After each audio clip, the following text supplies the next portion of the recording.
fires burned low. Last week, we left a ragamuffin group of slaves there at the Red Sea. They had just witnessed a miraculous deliverance by God from Pharaoh's army. Today we're going to hear about how God took these slaves and made them into a new nation. He transformed them to become the children of Israel, the people of God. Now the story doesn't start real well here. They have just witnessed the mighty acts of God in Egypt and the Red Sea, but as they turn around and they face forward, all of a sudden, where they found themselves? It's not a rhetorical question. Where'd they find themselves? In the desert. The desert's not a friendly place to be, right? And so what do you suppose was the first thing they said? Yeah, exactly. Exactly. They said, hey, I want some water. And so God provided them water. And they said, it's bitter. So God made it sweet. And God then led them to 12 springs. And then God even made water come out of the rock. And you know what they said? I want some food. Why didn't God let us die in comfort, they said, where we had lamb stew and all the bread we could eat? What'd you do? Bring us out here to starve? Hear the story. God spoke to Moses. You're going to need to get back. Okay, all mic'd up. I've listened to the complaints of the Israelites. Now tell them, at dusk you will eat meat, and at dawn you will eat your fill of bread, and you'll realize I am your God. That evening, quail flew in and covered the camp, and in the morning there was a layer of dew all over the camp.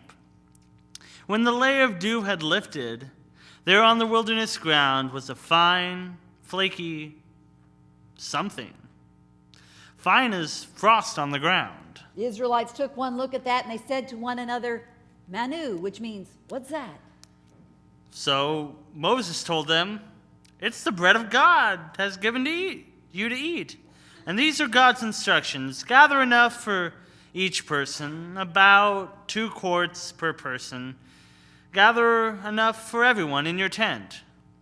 The people of Israel went out and started gathering, some more, some less. But when they measured out what they had gathered, those who had gathered more had no extra, and those who had gathered less weren't short. Each person has gathered as much as was needed. Moses said to them, don't leave any of it until morning. But they didn't listen to Moses, and a few of the men kept some back until morning, and it got wormy and smelled bad. And Moses lost his temper with them again. They gathered it every morning, each person according to their need. And then the sun heated up, and it melted.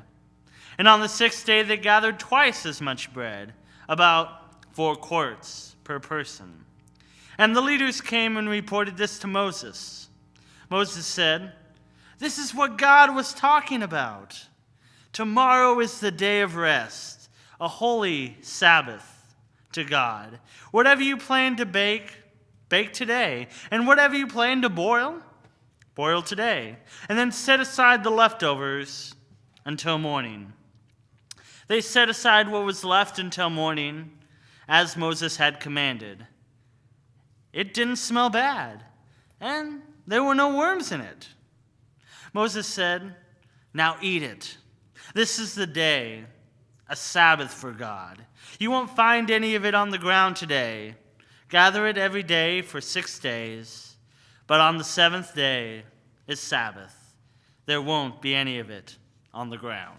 Now, do you suppose on the 7th day there were those that went out to look for it?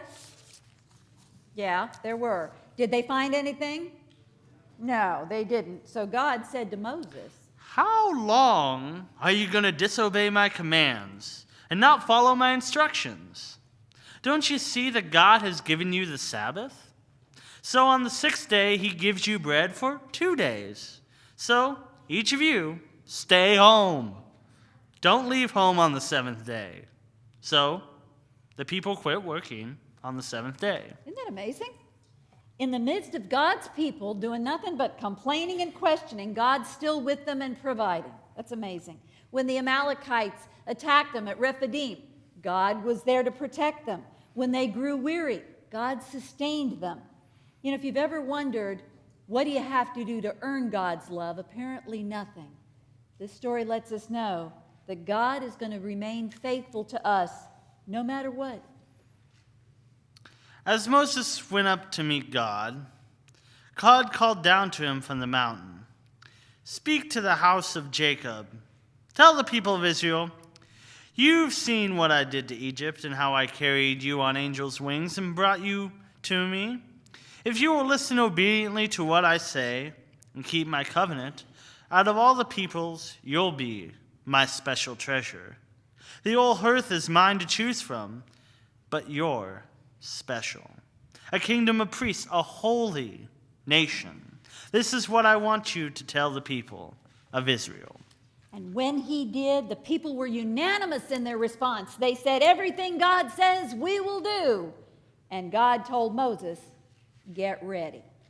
And when he did, it was because God had a role for those people to play in God's world, to be priests of a holy God in the midst of a broken world, a corrupt humanity, and be the mediators of God's covenant. That was their identity, and that was their purpose. On tablets of stone, God began God's covenant with them by first saying who it was that was doing this covenant. And so he said, "I am the Lord your God who brought you out of the land of Egypt, out of the house of slavery." And then came the conditions of the treaty, right? What was the very first thing? Do you remember the first condition? You will do what? This is not rhetorical, right? Absolutely. You put God first there, right? God, the one that we know as I am, the great I am, the Lord Yahweh, Yod-Heh-Vav-Heh, God of Abraham, Isaac, and Jacob, the God who delivers you from slavery to sin and death. Make no mistake, that's me. Okay? Love the Lord your God more than anything else. And then right along with that, you can't have any other gods up there above or equal with God. It doesn't work to have a divided heart. Something's going to be your bottom line, no kidding, really, oh, truly, oh, priority. And God said, "I'm your creator. I'm the one that loves you." That needs to be me if we're in covenant. Something's got to go first. So no bowing down to serve anything or anyone above or equal to God, because they're not above or equal to God. They're gifts of God. That means no person, no idol, no thing, no place, no activity, no nothing comes before God. Not no one, not no how. But wait, there's more. No using the name of God, your God, in curses or silly banter. God won't put up with the irreverent use of his name. Observe the Sabbath day to keep it holy. Work 6 days and do everything you need to do. But on the seventh day is a Sabbath to God, your God. 6 days are yours. They were all given to you. 6 days are yours. The seventh day belongs to God. That's what he says. 1 day out of 7, you devote to God. You're in relationship with God. Whole day. You don't go, 60 minutes. Sorry, God, you're out of here. The whole day, you devote to God. You rest because God rested. That day is spent in relationship with God, knowing that God is right there with you. God claimed that day and called it holy. Honor your father and mother, so that you'll live a long time in the land that God, your God, is giving you. No murder, no adultery, no stealing, no lies about your neighbor, no lusting after your neighbor's house, or wife, or servant, or maid, or ox, or donkey. Don't set your heart on anything that is your neighbor's. So what's the point of these 10 commandments? Are they hoops for us to have to jump through? Oh, I can make it harder for you. Is that the point of it? I don't think so. These people had lived in the midst of Egypt's culture and society for 430 years, right? They knew what Egypt's priorities were. They knew about Egypt's gods. Now they needed to know who they were. They needed to know whose they were. It wasn't enough to take the people out of Egypt. You had to take the Egypt out of the people. Keep the Sabbath holy. Remember, this was a group of slaves. That means they worked 24/7, 365. One more day in leap year. Right after God said, remember who God is, he needed to remind them who they were. They were valued children who needed rest. They needed time with their father. Remember, God called them his firstborn. Every week, they were to not be slaves. They were to have a reminder not once a year, but every single week, whose they were, to have a time of rest. They would no longer be slaves to the man. And guess what? No one that worked for them could either, because if you're resting, it makes it really hard for you to oppress somebody else. They would not be slaves or oppressors. Every week, they were called to renew their relationship with God and be reminded of the new life to which God had called them. This was the high holy day, and that's the only high holy day that's mentioned in the Ten Commandments. This is the most important time in which you gather together. Wouldn't it be amazing if we thought of Sunday as a high holy day, right up there with Easter and Christmas, right? This was our time to be with God. This is how this people was going to become the kingdom of priests and a holy nation like they were intended to be. Through these words, God let all people know that God thought this was important. God let us know real quick what the priorities of God were, what our purposes were. Did you hear what the words were? They're not just a whole lot of no, no, no. Oh, we hate to be told what to do, don't we? They do. But listen to what the words are.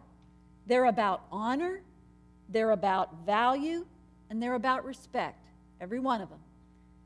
About honor, value, and respect of God, of each other, and even of ourselves. These aren't laws you keep out of duty. These are laws you keep out of love. This is love. You don't attempt to earn God's love by keeping it. You attempt to live it.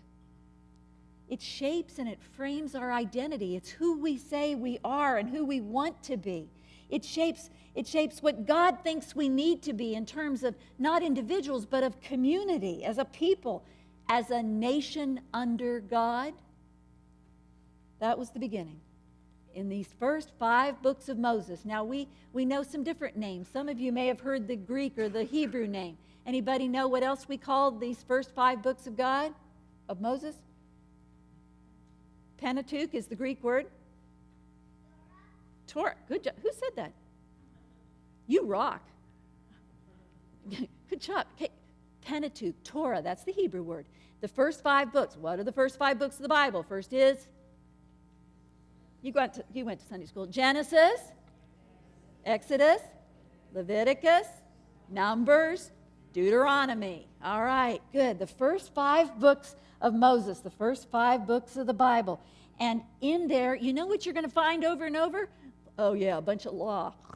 Snoozer. No, you're going to find a God that continually, in every way possible, helps to guide them, helps to make them into community, shows them respect for life and how they need to respect it, to have a reverence for it, how we need to treat each other, especially the most vulnerable among us.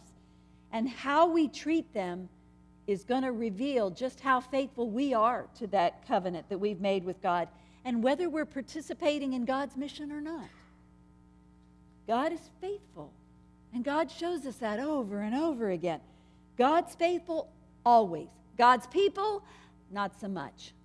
Let's go back to Moses. He went up on that mountain for how many days? 40 days. Okay, good. He went up on that mountain for 40 days and 40 nights, right? And he went there to get the law from God. About how many days was he gone, do you suppose, before the people started complaining and questioning and turning away? Yeah, about 2. Okay. All right. Yeah. I'm back to my story here. Okay, here we go. Moses was up on that mountain. He'd only been gone a few days when the people started to wonder. They said, did Moses leave us? Did God leave us? We need to make another one. We need to make something. How about a golden calf? Yeah, right. Okay, and they did. They built a golden calf, and they bowed down to the gold. We, of course, cannot imagine bowing down to gold. But they did. And when Moses came down from the mountain, and he had the 2 tablets of God's word and God's covenant written in God's own hand, and he saw that drunken orgy that was the worship to the golden calf, he got hacked. And so he threw those tablets down, and it wasn't until they tasted the bitterness of their sin that then Moses went back up the mountain. God made 2 more tablets for him to bring down, and this time the people said, okay. And they took those tablets and they put them in a golden box called, y'all watched Indiana Jones? Ark of the Covenant, right. They put it in this golden box because an ark is something that holds something precious. Remember hearing about another ark? Yeah, an ark is something that holds something precious that God loves. Okay, and so you have the 10 Commandments, and they're in the Ark of the Covenant, and they got placed in the Holy of Holies. Here, that would be right there. That would be in the place centered, at the very center of their tabernacle, their place of worship. And they knew that God was with them always. But it didn't actually stay good, because only a short time later they started to doubt again. Moses sent spies out into the promised land, because they were pretty close, and sent spies out there, 12 of them, to see what it was going to be like, this promised land that God had given to them. And they sent out 12 spies. 10 of them came back, and they said, oh my goodness, you know what I found there? And they said they found giants. Giants. There are giants there. We can't go there. There are giants in that land. And the people believed them instead of God. And again they go, oh, I wish I was back in Egypt. Who are we going to raise to take us back to Egypt? We'll die there instead. God was not happy. And so God said, you know what? You still have the promise. You still have the land. I still have the covenant with you. And your children will, in fact, see this promised land and receive it, but you will not.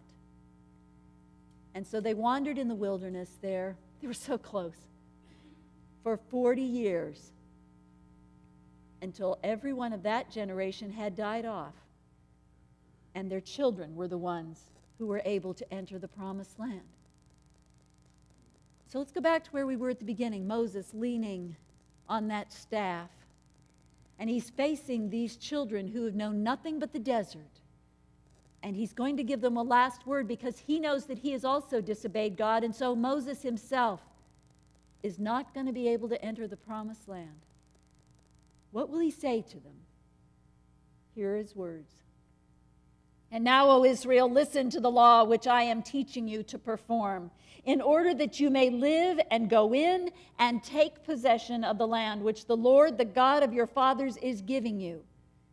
Keep God's laws. Do them, so that the people who witness how you live will say, surely this is a great nation. This nation is wise, and it's full of understanding people. And so must be the Lord their God. For the Lord has taken you and brought you out of Egypt to be God's own people. You've seen the signs. You've seen the wonders which the Lord has done for you, that you might know that the Lord is God. There is no one besides the Lord. Hear, O Israel, the Lord is our God. The Lord is one.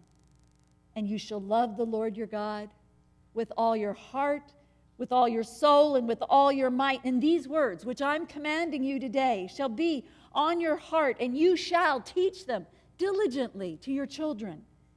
Know that the Lord your God is God, the faithful God who keeps God's covenant and God's chesed, God's perfect love, to the 1,000th generation of those who love God and keep God's commandments. And now, Israel, what does the Lord require from you? But to fear the Lord with your God, to walk in all God's ways, to love God, to serve the Lord your God with all your heart, with all your soul, and to keep the Lord's commandments. and all the blessings of the covenant shall come to you if you will obey the Lord your God. Next week, let's see if they do as we turn from covenant to conquest and the story of Joshua and the time of the judges.